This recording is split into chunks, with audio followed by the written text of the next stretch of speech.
Hello everyone, welcome back the brain builder book. तो कैसे हैं आप सब? उम्मीद करता हूं कि आप सब ठीक होंगे। फ्रेंड्स, आज की ये वीडियो बहुत ज़्यादा इंपॉर्टेंट रहने वाली है उन एस्पिरेंट के लिए जो खास करके फ़ीमेल सुपरवाइज़र के लिए जिन्होंने अप्लाई किया है और जो फीमेल सुपरवाइज़र के लिए प्रिपरेशन कर रहे हैं, उनके लिए ये वीडियो बहुत ज़्यादा इंपॉर्टेंट रहने वाली है। क्योंकि स्पेशलाइजेशन का आज हमने पहला जो टॉपिक है वो लिया है मैरिज, किनशिप एंड फैमिली पे। बहुत सारे एस्पिरेंट की डिमांड थी कि सर मैं मतलब स्पेशलाइजेशन पे या फीमेल सुपरवाइज़र के लिए आप एमसीक्यू अपलोड करो।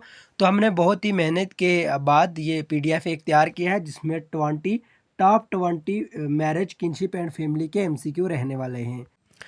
तो मैं तो इनको top top top top 20 MCQ कहूँगा, ठीक है। यानी बहुत ज़्यादा इंपॉर्टेंट और बहुत ज़्यादा मेहनत के बाद मैंने ये पीडीएफ तैयार की। बहुत ज़्यादा जो किताबें हैं वो छाँटने के बाद मैंने पीडीएफ तैयार की। तो आप लोगों को ये बताता चलूँ कि थोड़ा बहुत कमांड है मुझे इसमें, क्योंकि मैं ऑलरेडी एमए सोशियोलॉजी भी हूँ। ओके, तो बहरहाल जो आज का हमारा टॉपिक है मैरिज, किनशिप एंड फैमिली पे रहने वाला है। टॉप इम्पॉर्टेंट क्वेश्चंस होंगे। तो आइए वीडियो शुरू करेंगे, लेकिन इससे पहले अगर आप हमारे चैनल पे नए हैं तो प्लीज़ चैनल को सब्सक्राइब और वीडियो को लाइक ज़रूर करें। ओके, एंड अगर हम बात करें पेड कोर्स की, तो आप सबको पता होगा हम पीडीएफ प्रोवाइड कर रहे हैं। बहुत सारे एस्पिरेंट ऐसे हैं जिन्होंने हमारी ये पीडीएफ परचेज़ भी की है, और मैं कहता हूँ कि आप अगर हो सके आपसे भी आप भी ये पीडीएफ परचेज़ कर लो और अच्छे से प्रिपरेशन कर लो। काफ़ी इंपॉर्टेंट पीडीएफ रहने वाली है और काफ़ी मुशक्क़त के बाद हमने ये पीडीएफ बनाई है, मुशक्क़त के साथ। इसलिए काफ़ी जो लो कास्ट चार्ज है वो मैंने रखा है, ताकि जितने भी कोई पुअर एस्पिरेंट भी हो वो भी इसको परचेज़ कर सके। तो इसमें हमारा ये नंबर है 9596736083, और आज से हमने फ़ीमेल सुपरवाइज़र का कोर्स भी स्टार्ट किया है। अभी तक हमने फ़ीमेल सुपरवाइज़र का कोई भी कोर्स स्टार्ट नहीं किया था, लेकिन आज से हमने ये निर्णय लिया है कि हम फ़ीमेल सुपरवाइज़र का कोर्स भी स्टार्ट करेंगे, और उसमें हम अपना 100% देंगे इंशाल्लाह। ओके, एंड अगर आप ये कोर्स लेना चाहते हो, अगर आप ये पीडीएफ लेना चाहते हो तो 9596736083 पे मैसेज कीजिए, व्हाट्सअप कीजिए।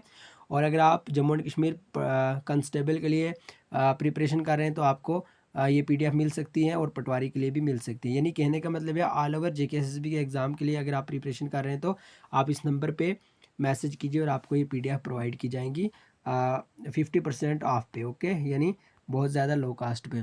तो आइए आज का जो हमारा पहला क्वेश्चन है, देखिए फ्रेंड्स, इसके साथ साथ मैंने आंसर भी दिए हैं। बहुत सारे जो स्टूडेंट्स थे उनके ये डिमांड थी कि सर साथ साथ में आंसर भी लिखा करो ताकि हमें गूगल पे जाने की दिक्कत ना पड़े, ठीक है। इसलिए हमने बड़ी मेहनत और मशक्क़त के बाद ये पीडीएफ तैयार किया है। आज का हमारा पहला क्वेश्चन है हु मैरीज इन मोनोगेमी, ठीक है। आपसे पूछा गया है फ्रेंड्स कि मोनोगेमी में हु मैरिज इन मोनोगेमी, यानी मोनोगेमी में मैरिज कौन करता है या किस तरह से क्या प्रोसेस होता है, ठीक है। आप सबको पता है अगर हम मैरिज, किनशिप और फैमिली की बात करें तो बहुत सारे ऐसे वर्ड होते हैं जो बार बार यूज़ होते हैं, और एग्ज़ाम में ये क्वेश्चंस आने के बहुत ज़्यादा चांसेस रहते हैं। अगर हम बात करें एक मोनोगेमी के बारे में, एक पोलोगेमी के बारे में, पोलेंड्री के बारे में, और इस तरह से और भी इस तरह के बहुत सारे वर्ड होते हैं। मैक्सिमम इन्हीं वर्ड पे हमें जो एमसीक्यू देखने को मिलते हैं एग्ज़ाम में, ठीक है। क्योंकि हमें सोशियोलॉजी पे इंशाल्लाह अच्छा ही कमांड है, क्योंकि ऑलरेडी हम पीजी हमने सोशियोलॉजी में ही किया है।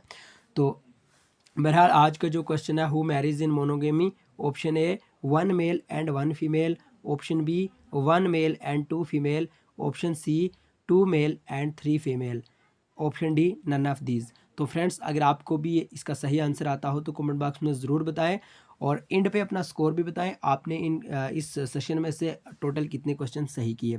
तो आज की इस वीडियो का जो सही आंसर है वो है ऑप्शन ए, यानी 1 मेल एंड 1 फीमेल।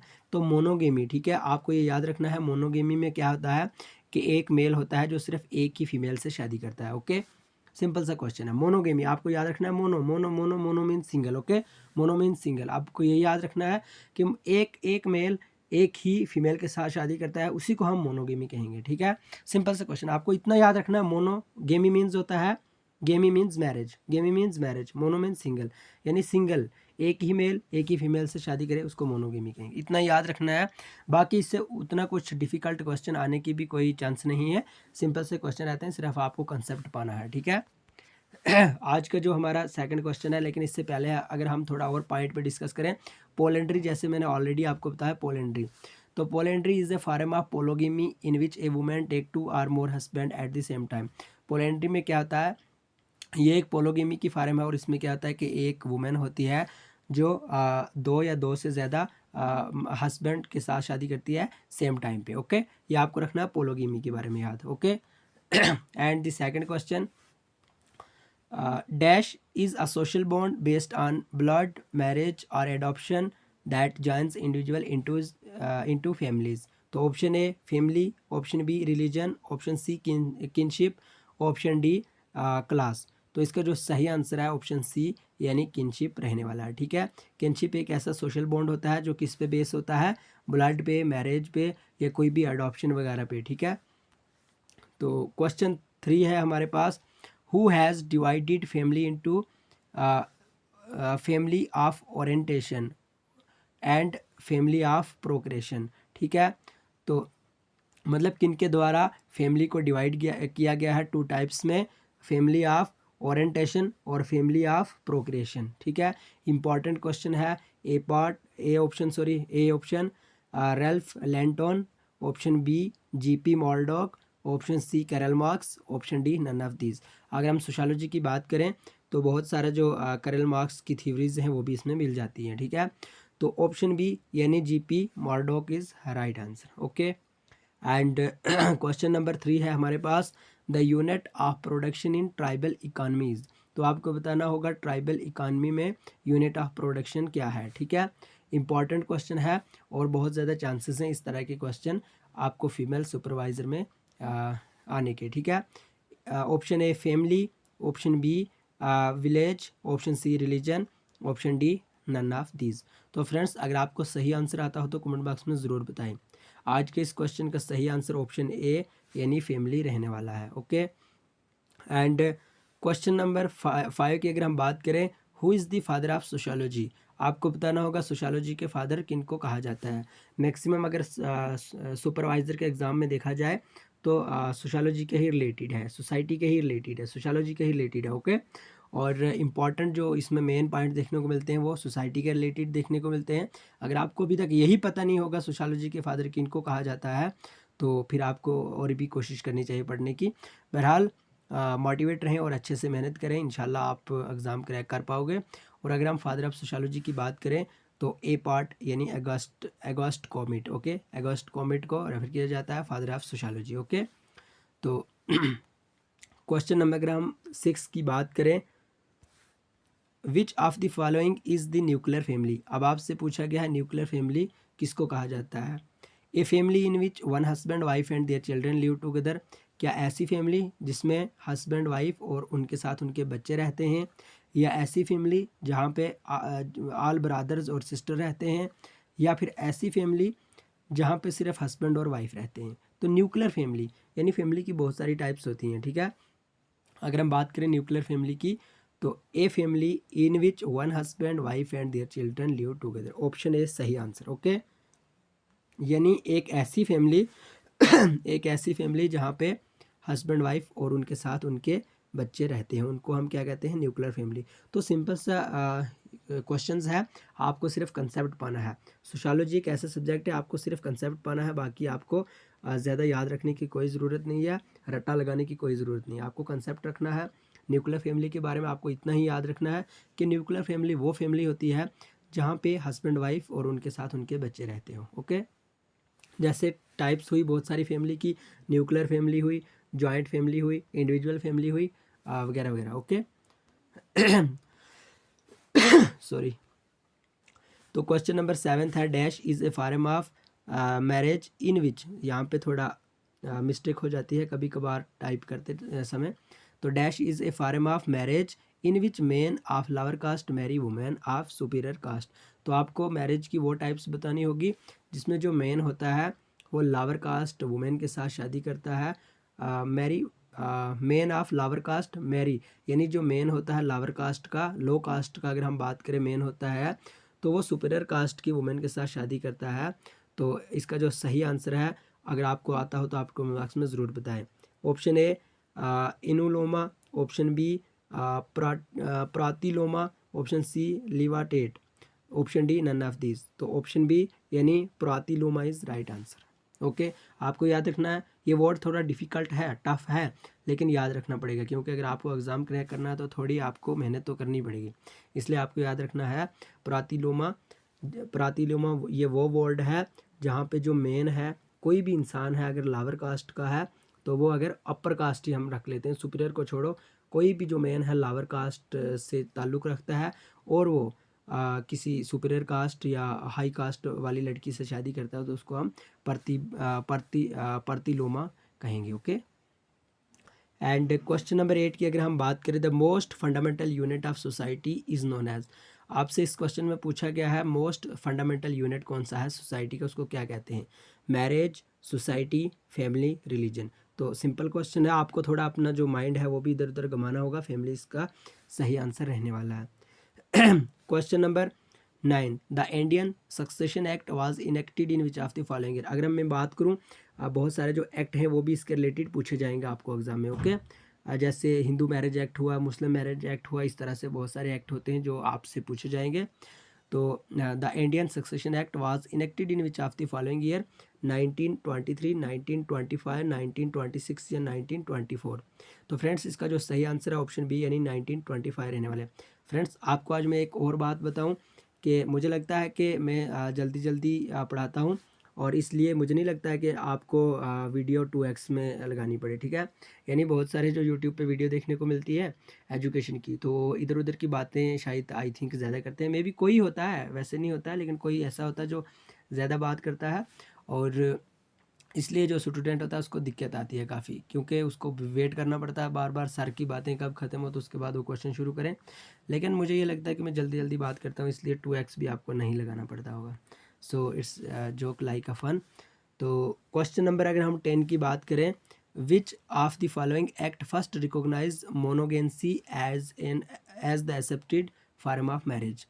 तो आपको बताना होगा इनमें से कौन सा एक्ट है फर्स्ट रिकॉग्नाइज, जिसने पहली बार रिकॉग्नाइज किया था मोनोगेंसी को as the accepted from the marriage. Okay, option A the Hindu marriage act 1935, the Hindu marriage act 1955, the Hindu marriage act 1975, the Hindu marriage act 2000।